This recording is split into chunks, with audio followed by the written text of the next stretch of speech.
Most of what high achievers call strength is actually just another form of fear. We learn to tough it out, to soldier on, to grind harder. But that's not actually strength. That's a survival strategy. It's white-knuckling it. It's just armor. And it might get you far for the short term, but it will cost you in the long term. It'll cost you peace. It'll cost you joy. It'll cost you connection. It'll cost you the ability to love and be loved. Welcome to Beyond Success, the podcast for high achievers seeking deeper meaning, fulfillment, and purpose. Now, here's your host, world-renowned leadership coach and therapist, Tian, Ph.D. Most high performers are rewarded for charging forward, for being productive, efficient, unemotional, unflinching. You've probably been told to suck it up, power through, and get shit done. And that approach probably worked, at least in the short term. But here's the truth that most achievers never get told.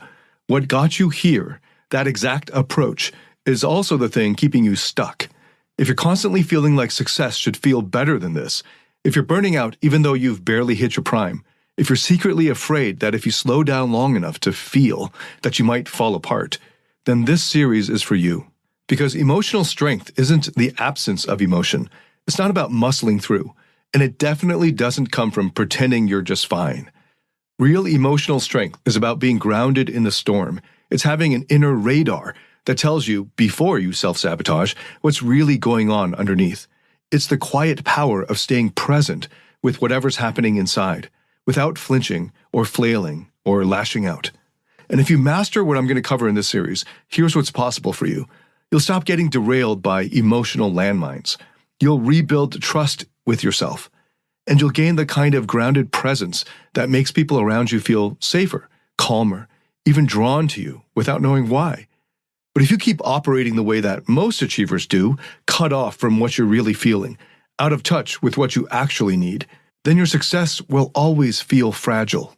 And your relationships will eventually collapse under the weight of all the pressure you've buried. That's the cost of staying emotionally blind. Let's not keep paying it. I'm Tian. For over the past almost 2 decades, I've been helping hundreds of thousands of people from over 87 countries find fulfillment, meaning, and success in their personal and professional lives. I've got 3 points in this episode, and the first is this. What most people call strength is actually just reactivity. It's armor. It's overcompensating. It's fear, dressed up in a luxury watch. For many decades of my life, I didn't understand this. I dismissed psychotherapy. I thought feelings were for the weak, the confused, the mediocre. And starting in my late 20s, I bought into the myth that life is a game of status, of mating, of power. Survive and reproduce. Max out your value. That's what evolution says, right? That's what the guys I looked up to at the time said. So that's what I did. And I dove headfirst into the world of seduction science. And this was back when pickup was still a thing, like over 20 years ago.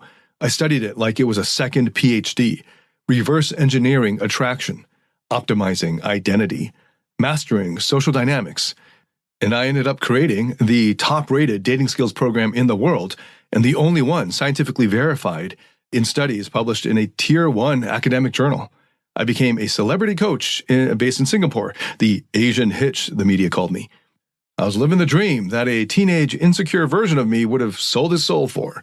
And at the time, honestly, for a while, it felt pretty good, a lot of pleasure. The status, the money, the lifestyle, it was all in there. But it was actually hollow. It just took me a little longer to realize it.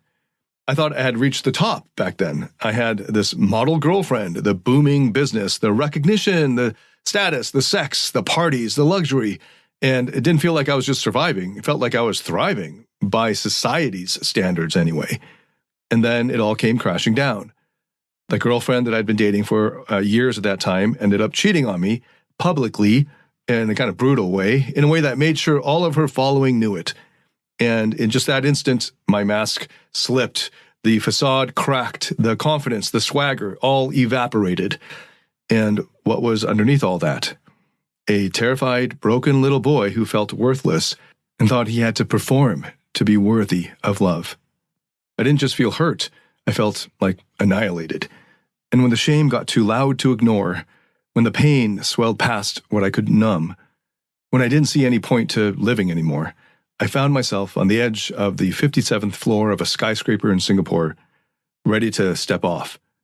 And I don't remember what I was wearing, but I remember how heavy everything felt, how quiet, how hopeless.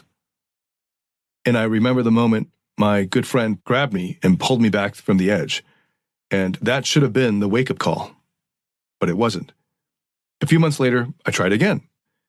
This time, accelerating my motorcycle down a winding mountain road, convincing myself that I'd lose control at just the right moment to ride off into the sunset to end it all. But that's when this life-changing thought stopped me. A 2-year-old girl. She was my goddaughter, and I had helped take care of her when she was a baby. Diapers, the crying, the sleepless nights, all of it. And somehow, through all of the chaos of my life at the time, I felt something I didn't know I was missing. Unconditional love. Not the type of love that depends on how you look, or how rich you are, or successful, or how impressive your resume sounds. This wasn't something I earned. I didn't have to do anything for this unconditional love that I felt for her. And she didn't have to give it back. She could cry or scream or spit up on me, and it totally didn't matter. I was full of love for her anyway. And in that moment, on that mountain, that thought hit me like a punch to the chest. I just want to witness her grow up. And this feeling of love flowing from me unconditionally. That's what life is for. Not status, not control, not applause or significance or approval. Just love. The true kind. The vulnerable kind. The kind that can't be earned because it's unconditional. And that moment saved me. And after that, I started digging further. I started studying deeper, applying the same obsession I once had for my academic work, and then later for seduction science. I applied it into understanding myself. Psychotherapy, psychology, philosophy, I devoured all of it, and what I discovered was this. Most of what high achievers call strength is actually just another form of fear. We learn to tough it out, to soldier on, to grind harder. But that's not actually strength. That's a survival strategy. It's white-knuckling it. It's just armor. And it might get you far for the short term, but it will cost you in the long term. It'll cost you peace. It'll cost you joy. It'll cost you connection. It'll cost you the ability to love and be loved. The capacity to feel anything deeply at all. And if you ignore that cost for too long, one day your body will remind you. Your nervous system will start crashing. Your relationships will implode. And your success will feel like a prison.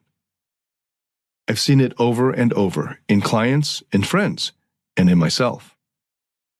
So if you're listening to this right now and something in you is tired or brittle or secretly terrified, don't just brush it off. And that's not weakness per se. It's a part of you trying to come back home. This series is the start of that process. And it begins by confronting the lie of toughing it out. What you've been thinking of as psychological strength might actually be the very thing holding you back. And what looks like weakness, like slowing down, tuning in, letting yourself feel fully, might be the first true act of emotional courage you've taken in a long time. So on to the second point. Now that we've stripped off this armor, what do we do instead? And here's where most achievers freeze up. They've relied on pushing through for so long that they don't know what to do when that engine breaks down. When white knuckling stops working. When the distractions wear thin. And this is where true strength begins. And it starts in stillness. And I don't mean the woo-woo kind of stillness with crystals and chants and a Spotify playlist called Moonlight Mindfulness or anything like that. I mean the ability to stay fully present in your body right now without flinching. Most people are so reactive that they don't even realize they're reacting. Like someone sends a snarky text, boom, heart rate spikes, brain spins into overdrive, resentment kicks in before the message that you're going to send is even finished. Or you get bad news, suddenly your stomach tightens, jaw clenches, and you find yourself doom-scrolling Twitter while pretending to be productive. That is not emotional strength. That's a nervous system stuck in survival mode. Grounding is what changes that. Grounding is the ability to stay with what's hard without trying to escape it. It's what makes space between the trigger and the response. It's what lets you choose instead of just react. And no, I don't mean choosing like some productivity hack. This isn't a new flavor of mental discipline. It's something much deeper, and it starts in the physical body. Most achievers live from the neck up, stuck in their heads. If they can't think their way out of it, then they end up panicking. But grounding doesn't happen in the head. You can't talk your physical body out of a panic response. You have to meet it. And that means learning how to stay with your discomfort. And I'm not talking about flooding yourself with every past trauma all at once or anything. That's not strength. That's like masochism. And it usually backfires. You end up either dissociating or just burning out. What works is titration, emotional titration.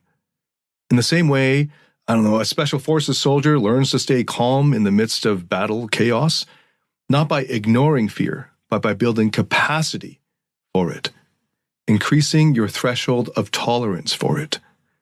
We build emotional strength by gradually expanding our window of tolerance.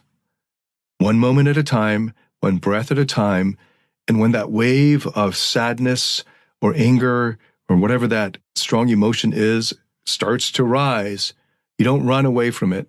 You don't scroll and distract yourself from it.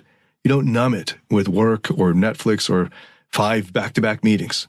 Instead, you pause, you feel more deeply into your body, and you let yourself breathe deeply. And then see if you can name the feeling. Quietly, without judgment, just identify it, name it.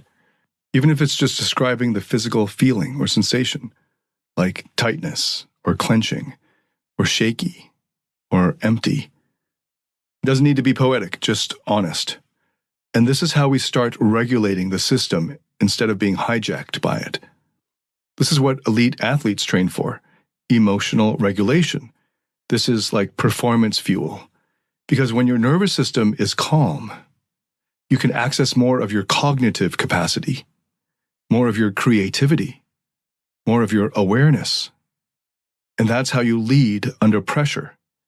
That's how you make better decisions when the stakes are high. But again, this doesn't come from gritting your teeth. It comes from connection with yourself.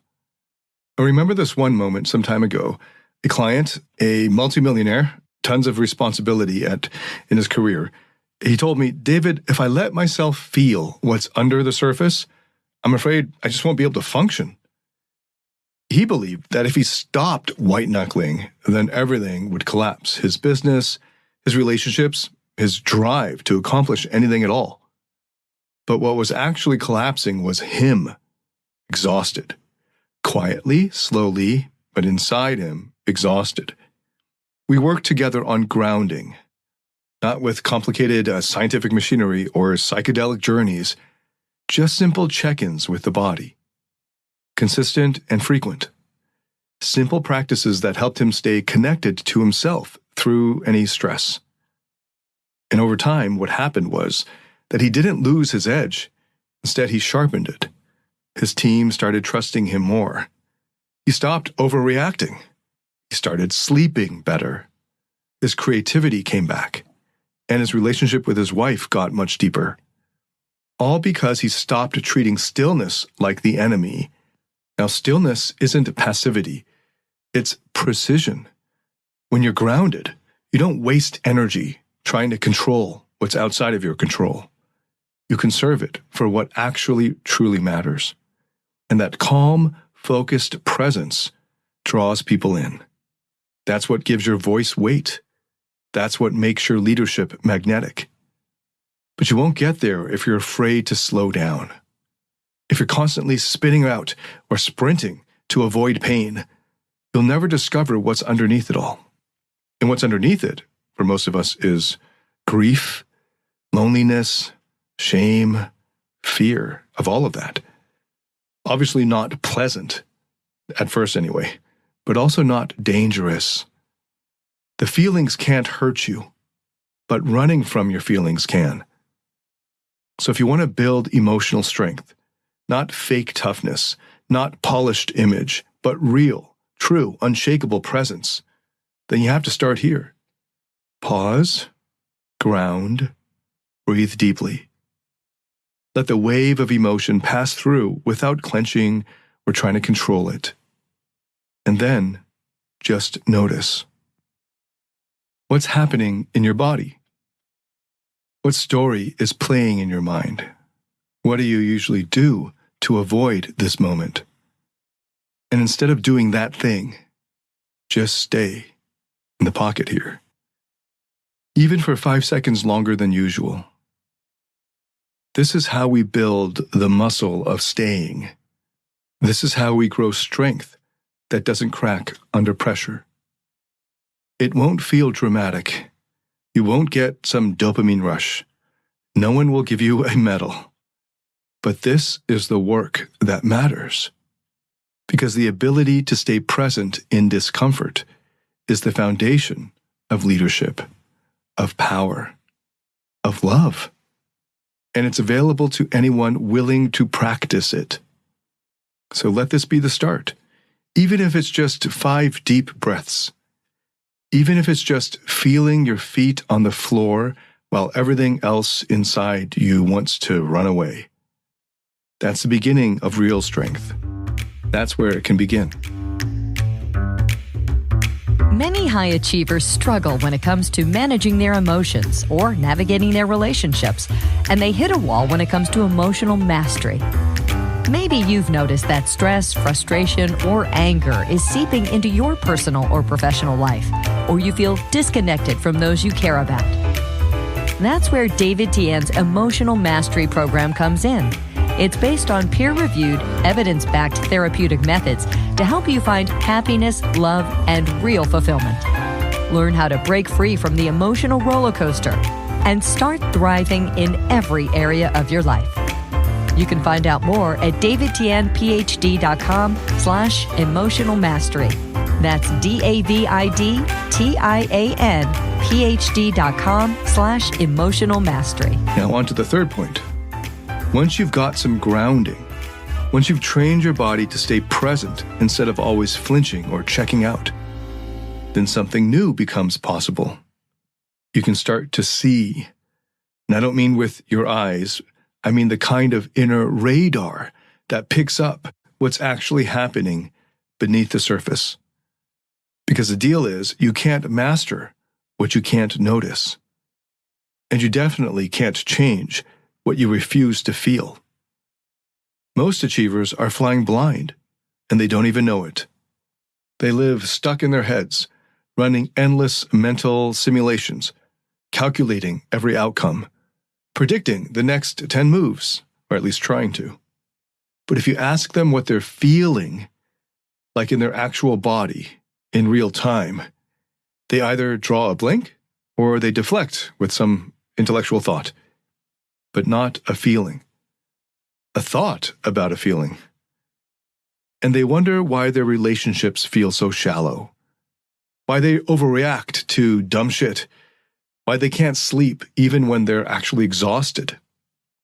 It's because they're disconnected from the only guidance system that actually matters in life. Your emotions are not distractions. Your emotions are not flaws in the code. Your emotions are the whole point. They're like signals that your body is always sending you. They're data, constant updates on what's happening inside your system. But if your radar to detect them is off, or jammed, or pointing in the wrong direction, then you miss these signals. And when you miss them, you get stuck in loops, The same arguments, the same triggers, the same shutdowns. Because the signals are still firing, it's just that you're not listening. For a lot of people, the radar went offline a long time ago, usually when they were kids, because back then it wasn't safe to feel.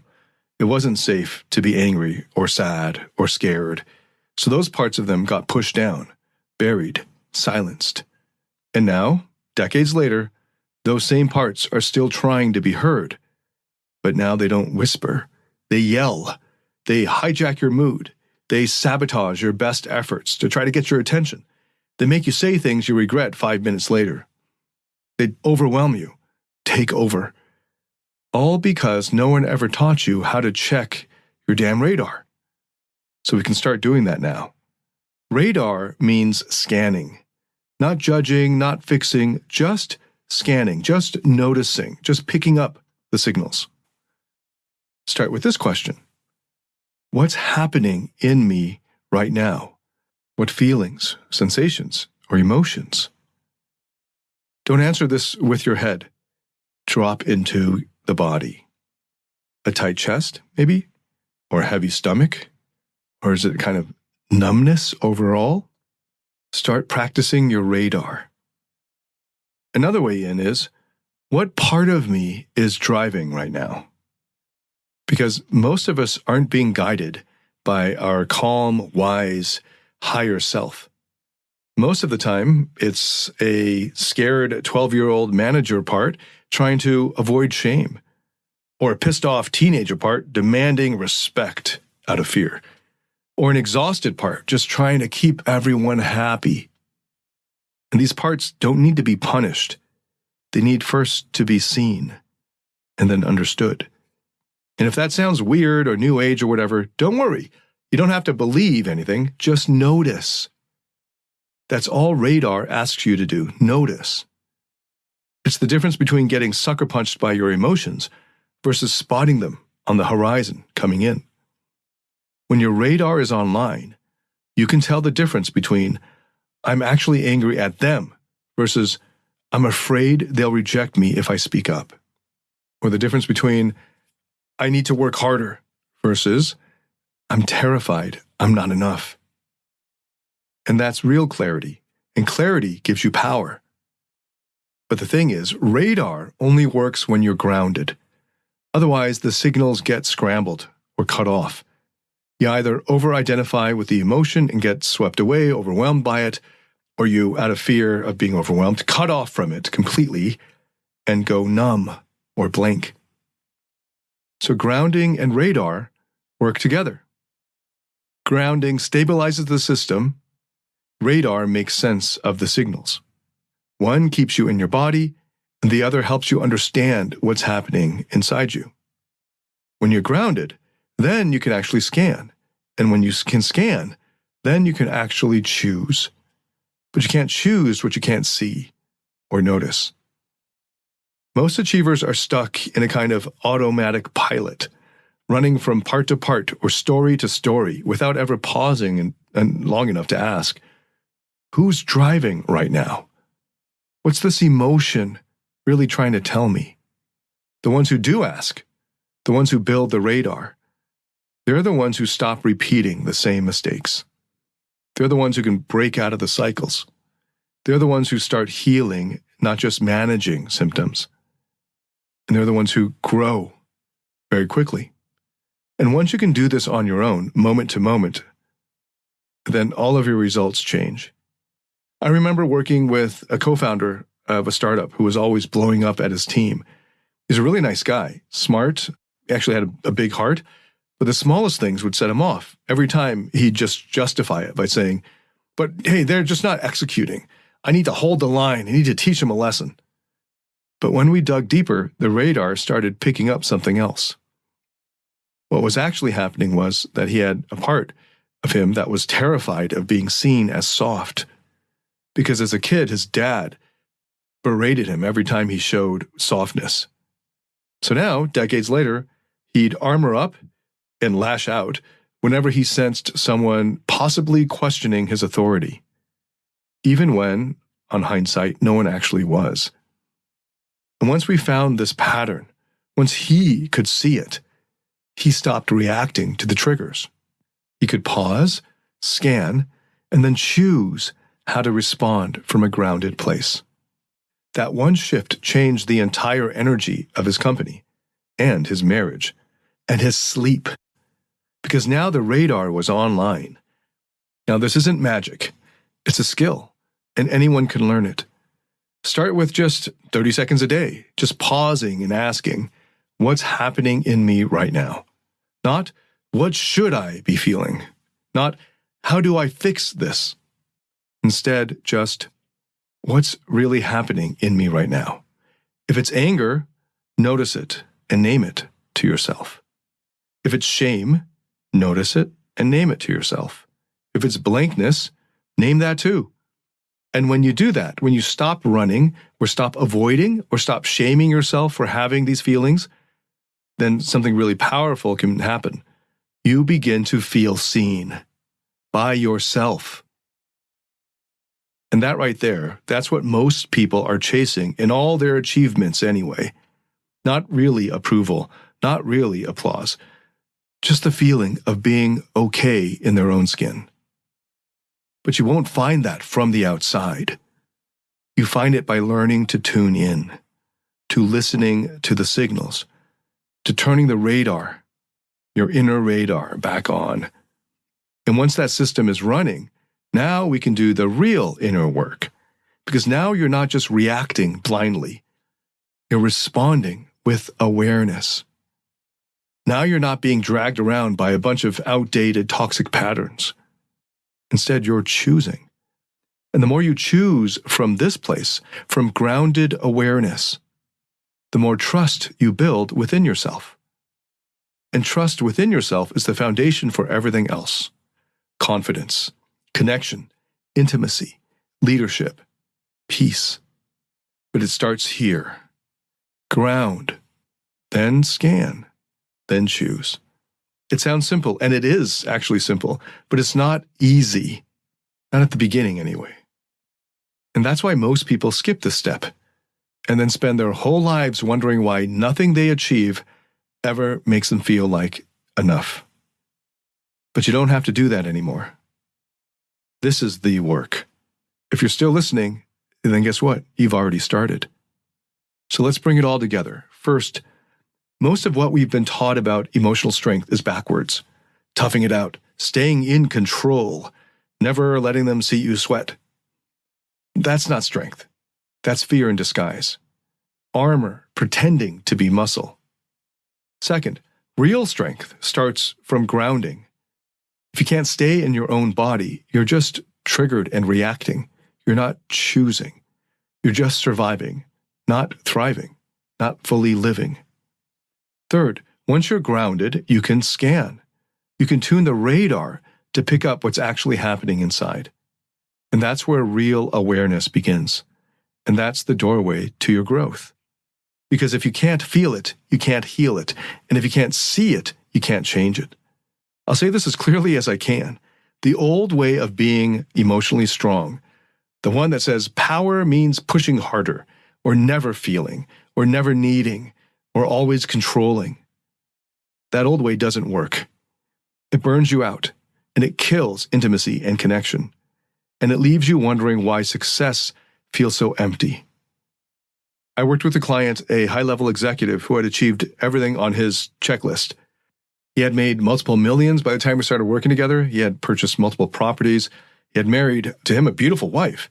And 6 months after his exit from the company, he was totally depressed. Not just bored, depressed. And it turns out he'd been performing for decades of his life, performing competence, performing confidence. He had no idea who he was without the pressure driving him. So we spent months focusing on this one thing, helping him feel. At first, he hated it. He wanted to skip it. He thought it was a complete waste of time. But then one day he told me, I actually feel calm for the first time in years. Not like hyped and not panicked, just calm and peace. And that was the beginning of his true power. Power that didn't depend on validation, or pressure, but instead power that comes from just being present with himself. And that's where we're heading. Because next time, we're diving into the one thing most achievers avoid, but it's actually the key to unlocking true power, which is vulnerability. Not as a strategy, not as a brand, but as a genuine gateway. So if any part of you wants to stop performing and start living, you won't want to miss this. Come back next time. Thank you so much for listening. If this has helped you in any way, please share it with anyone else that you think could benefit from it. If you liked it, hit a like or give it a good rating on whatever platform you're listening to this on. And if you have any feedback whatsoever, I'd love to hear it. Give me a comment or a message. I'd love to get your feedback. Thank you again so much for listening. I look forward to welcoming you to the next episode. Until then, David Tian, signing out.